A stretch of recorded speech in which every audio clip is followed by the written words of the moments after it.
ಅಂಬರೀಶ್ ರಾಜಕೀಯ ಜೀವನದಲ್ಲಿ ಸಾಕಷ್ಟು ಮೋಸ ಹೋಗಿದ್ದಾರೆ ಅಂತ ಸುಮಲತಾ ಹೇಳಿದ್ದಾರೆ. ಅಂಬರೀಶ್ ನೋವು ಕಷ್ಟ ಅನುಭವಿಸಿದ್ದಾರೆ. ಮನೆಯವರಿಗ್ಯಾಕೆ ಈ ಕಷ್ಟ ಅನ್ನೋದು ಅವರಲ್ಲಿತ್ತು. ಹಾಗಾಗಿ ನಮ್ಮ ಕಾಲಕ್ಕೆ ರಾಜಕೀಯ ಅಂತ್ಯವಾಗಲಿ ಎಂದಿದ್ರು.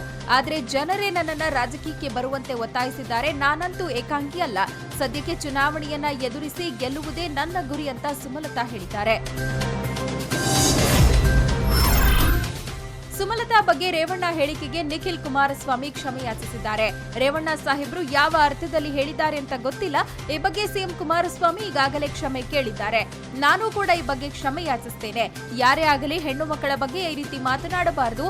ರೇವಣ್ಣನವರ ಹೇಳಿಕೆಯಿಂದ ಯಾರಿಗಾದ್ರೂ ನೋವಾದಲ್ಲಿ ನಾನು ಕ್ಷಮೆ ಯಾಚಿಸ್ತೀನಿ ಅಂತ ನಿಖಿಲ್ ಹೇಳಿದ್ದಾರೆ.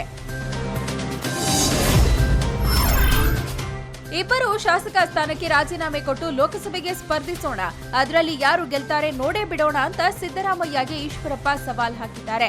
ನಾನು ನನ್ನ ವಿಧಾನಸಭಾ ಕ್ಷೇತ್ರಕ್ಕೆ ರಾಜೀನಾಮೆ ಕೊಡ್ತೀನಿ, ನೀವು ಬದಾಮಿ ಕ್ಷೇತ್ರಕ್ಕೆ ರಾಜೀನಾಮೆ ನೀಡಿ, ಇಬ್ಬರು ಲೋಕಸಭಾ ಚುನಾವಣೆಗೆ ಸ್ಪರ್ಧೆ ಮಾಡೋಣ. ನನ್ನ ವಿರುದ್ಧ ಯಾರನ್ನ ಬೇಕಾದ್ರೂ ಕಣಕ್ಕಿಳಿಸಿ, ಸೋತರೆ ನಾನು ರಾಜಕೀಯ ನಿವೃತ್ತಿ ಪಡಿತೀನಿ ಅಂತ ಸವಾಲ್ ಹಾಕಿದ್ದಾರೆ.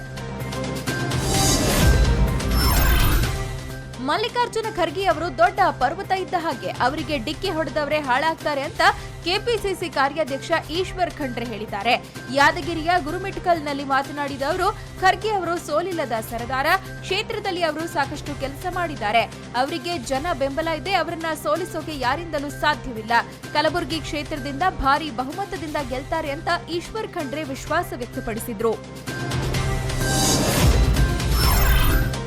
ತಿಲಕ ಇಟ್ಟವರನ್ನ ನೋಡಿದ್ರೆ ಭಯ ಆಗತ್ತೆ ಅನ್ನೋ ಸಿದ್ದರಾಮಯ್ಯ ಹೇಳಿಕೆಗೆ ಸಂಸದ ಪ್ರಹ್ಲಾದ್ ಜೋಶಿ ತಿರುಗೇಟು ನೀಡಿದ್ದಾರೆ. ಧಾರವಾಡದಲ್ಲಿ ಮಾತನಾಡಿದ ಅವರು, ಟೆರರಿಸ್ಟ್ಗಳಲ್ಲಿ ಬಹಳಷ್ಟು ಜನ ಟೋಪಿ ಹಾಕ್ತಾರೆ, ಆದ್ರೆ ಟೋಪಿ ನೋಡಿದ್ರೆ ನಿಮ್ಗ್ಯಾಕೆ ಭಯ ಆಗೋದಿಲ್ಲ ಅಂತ ಕಿಡಿಕಾರಿದ್ದಾರೆ. ತಿಲಕದ ಬಗ್ಗೆ ಕ್ಷುಲ್ಲಕವಾಗಿ ಮಾತನಾಡಿದ್ರೆ ಸುಮ್ಮನಿರೋದಿಲ್ಲ ಅಂತ ಸಂಸದ ಪ್ರಹ್ಲಾದ್ ಜೋಶಿ ಎಚ್ಚರಿಕೆ ನೀಡಿದ್ದಾರೆ. ರಾಹುಲ್ ಗಾಂಧಿ ಪ್ರಧಾನಿ ಆಗೋದು ತಿರುಕನ ಕನಸು ಅಂತ ಬಿಜೆಪಿ ರಾಜ್ಯಾಧ್ಯಕ್ಷ ಬಿಎಸ್ ಯಡಿಯೂರಪ್ಪ ವ್ಯಂಗ್ಯವಾಡಿದ್ದಾರೆ. ಚಿಕ್ಕೋಡಿಯ ಮೋದಿ ವಿಜಯ ಸಂಕಲ್ಪ ಸಮಾವೇಶದಲ್ಲಿ ಮಾತನಾಡಿದ ಯಡಿಯೂರಪ್ಪ, ಪ್ರಧಾನಿ ಮೋದಿ 5 ವರ್ಷದ ಆಡಳಿತದಲ್ಲಿ 1 ನಿಮಿಷ ಕೂಡ ವಿಶ್ರಾಂತಿ ಪಡೆದಿಲ್ಲ. ಮೋದಿಯನ್ನ ಮತ್ತೊಮ್ಮೆ ಪ್ರಧಾನಿ ಮಾಡಬೇಕಿದೆ. ಹೀಗಾಗಿ ಕಾರ್ಯಕರ್ತರು ರಾಜ್ಯದ 22 ಲೋಕಸಭಾ ಕ್ಷೇತ್ರಗಳಲ್ಲಿ ಬಿಜೆಪಿ ಗೆಲ್ಲಿಸುವ ಸಂಕಲ್ಪ ಮಾಡಬೇಕಿದೆ ಅಂತ ಹೇಳಿದ್ರು. ಪುಲ್ವಾಮಾ ದಾಳಿಯಲ್ಲಿ ಹುತಾತ್ಮರಾದ ನಮ್ಮ ಸಿಆರ್ಪಿಎಫ್ ಯೋಧರ ಕುಟುಂಬಗಳಿಗೆ ದಾಳಿಗೆ ಕಾರಣವಾದ ಉಗ್ರನನ್ನ ರಿಲೀಸ್ ಮಾಡಿದ್ಯಾರು ಅನ್ನೋದನ್ನ ಮೊದಲು ತಿಳಿಸಿ ಅಂತ ಪ್ರಧಾನಿ ಮೋದಿ ವಿರುದ್ಧ ರಾಹುಲ್ ಗಾಂಧಿ ಟ್ವೀಟ್ ಮಾಡಿ ಕಿಡಿಕಾರಿದ್ದಾರೆ. ಮಸೂದ್ ಅಜರ್ನನ್ನ ಬಿಡುಗಡೆ ಮಾಡಲು ಈಗಿನ ರಾಷ್ಟ್ರೀಯ ಭದ್ರತಾ ಸಲಹೆಗಾರ ಅಜಿತ್ ಧೋವೆಲ್ ಡೀಲ್ ಮೇಕರ್ ಆಗಿ ಕೆಲಸ ಮಾಡಿದ್ರು ಅಂತ ರಾಹುಲ್ ವಾಗ್ದಾಳಿ ನಡೆಸಿದ್ದಾರೆ. ದೆಹಲಿಯಲ್ಲಿ ಆಮ್ ಆದ್ಮಿ ಪಕ್ಷದೊಂದಿಗೆ ಮೈತ್ರಿ ನಿರಾಕರಿಸಿರುವ ಕಾಂಗ್ರೆಸ್ ವಿರುದ್ಧ ಕೇಜ್ರಿವಾಲ್ ತೀವ್ರ ವಾಗ್ದಾಳಿ ನಡೆಸಿದ್ದಾರೆ. ಕಾಂಗ್ರೆಸ್ ಪಕ್ಷ ಅಹಂಕಾರದಿಂದ ವರ್ತಿಸುತ್ತಿದೆ. ನಮ್ಮ ಪಕ್ಷದೊಂದಿಗೆ ಮೈತ್ರಿ ಮಾಡಿಕೊಳ್ಳುವಂತೆ ಕಾಂಗ್ರೆಸ್ಗೆ ಮನವಿ ಮಾಡಿದ್ವು, ಆದ್ರೆ ಕಾಂಗ್ರೆಸ್ ಅಹಂಕಾರದಿಂದ ವರ್ತನೆ ಮಾಡುತ್ತಿದೆ. ಇದೇ ಅಹಂಕಾರದ ವರ್ತನೆಯಿಂದ ಕಾಂಗ್ರೆಸ್ನ ಎಲ್ಲ ಅಭ್ಯರ್ಥಿಗಳು ಠೇವಣಿ ಕಳೆದುಕೊಳ್ತಾರೆ ಅಂತ ಕೇಜ್ರಿವಾಲ್ ಕಿಡಿಕಾರಿದ್ದಾರೆ.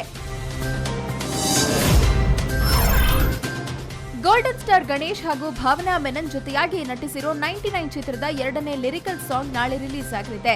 ನವಿಲುಗರಿ ಅನ್ನೋ ಹಾಡಿಗೆ ಶ್ರೇಯಾ ಘೋಷಾಲ್ ಧ್ವನಿಯಾಗಿದ್ದು, ನಾಳೆ ಸಂಜೆ 4ಕ್ಕೆ ಲಿರಿಕಲ್ ಹಾಡು ರಿಲೀಸ್ ಆಗಲಿದೆ. ತಮಿಳಿನ 96 ಚಿತ್ರದ ರೀಮೇಕ್ ಆಗಿರುವ ಈ ಚಿತ್ರಕ್ಕೆ ಪ್ರೀತಮ್ ಗುಬ್ಬಿ ನಿರ್ದೇಶನವಿದ್ದು, ಅರ್ಜುನ್ ಜನ್ಯ ಸಂಗೀತ ನೀಡಿದ್ದಾರೆ. ರಿಯಲ್ ಸ್ಟಾರ್ ಉಪೇಂದ್ರ ಹಾಗೂ ರಚಿತಾ ರಾಮ್ ನಟನೆಯ ಐ ಲವ್ ಯು ಚಿತ್ರ ಈಗಾಗಲೇ ವಿಭಿನ್ನ ಪೋಸ್ಟರ್ ಮತ್ತು ಸಾಂಗ್ನಿಂದ ಕುತೂಹಲ ಮೂಡಿಸಿದೆ. ಚಿತ್ರ ಕನ್ನಡ ಹಾಗೂ ತೆಲುಗು ಭಾಷೆಯಲ್ಲಿ ತೆರೆ ಕಾಣಲಿದ್ದು, ನಾಳೆ ಸಂಜೆ 7ಕ್ಕೆ ತೆಲುಗಿನಲ್ಲಿ ಟ್ರೇಲರ್ ರಿಲೀಸ್ ಆಗಲಿದೆ. ಚಿತ್ರದಲ್ಲಿ ಉಪ್ಪಿಯ ಪಂಚಿಂಗ್ ಡೈಲಾಗ್ ಸಖತ್ ಕಿಕ್ ಕೊಡಲಿದ್ದು, ಸೋನು ಗೌಡ, ರವಿಶಂಕರ್, ಸಾಧು ಕೋಕಿಲ ಸೇರಿದಂತೆ ಬಹುತೇಕರು ಚಿತ್ರದಲ್ಲಿ ಬಣ್ಣ ಹಚ್ಚಿದ್ದಾರೆ.